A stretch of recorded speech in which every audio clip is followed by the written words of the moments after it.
السلام علیکم قدرمنو لیدونکو، ستړي مشئ، وخت مو په خیر. د آزاد میډیا یوټیوب چینل کې د یو نوي خبر سره درته ښه راغلاست وایم. هیله ده چې ویډیو راسره تر اخره وګورئ او زموږ یوټیوب چینل سبسکرایب کړئ. بلخي ماشوم عبدالرؤف له 2 کالو برمته کېدو وروسته آزاد شو.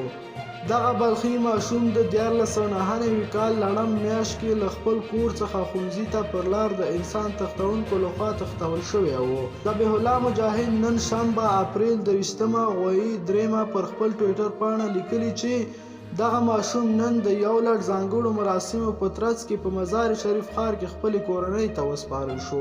په یادو مراسمو کې د بلخ د سیمه ییزو چارواکو سربیره د طالبانو د رئیس الوزرا مرستیال مولوي عبدالسلام حنفي او د استخباراتو عمومي رئیس عبدالحق وثیق هم ګډون کړی و.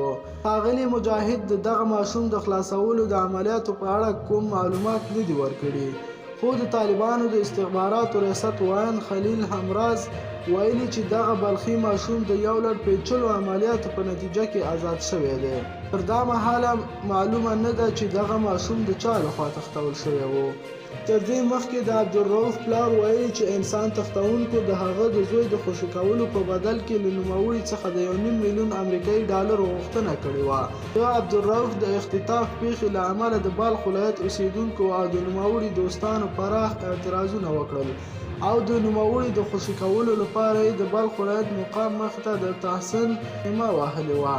هغوی همدارنګه په بلخ کې د ملګرو ملتونو د سیاسي استازولۍ د دفتر مخې ته په راټولېدو سره د تښتول شوي ماشوم د قضیې په اړه د جدي څېړنو غوښتنه هم کړې وه. د افغانستان د پخواني حکومت امنیتي چارواکو د عبدالرؤف په نوم تښتول شوي ماشوم د خلاصولو په هدف څو ځله د عملیاتو خبر ورکړی و، خو د هغوی په خبره چې پخواني امنیتي چارواکو د هغه په خلاصولو نه و توانېدلي.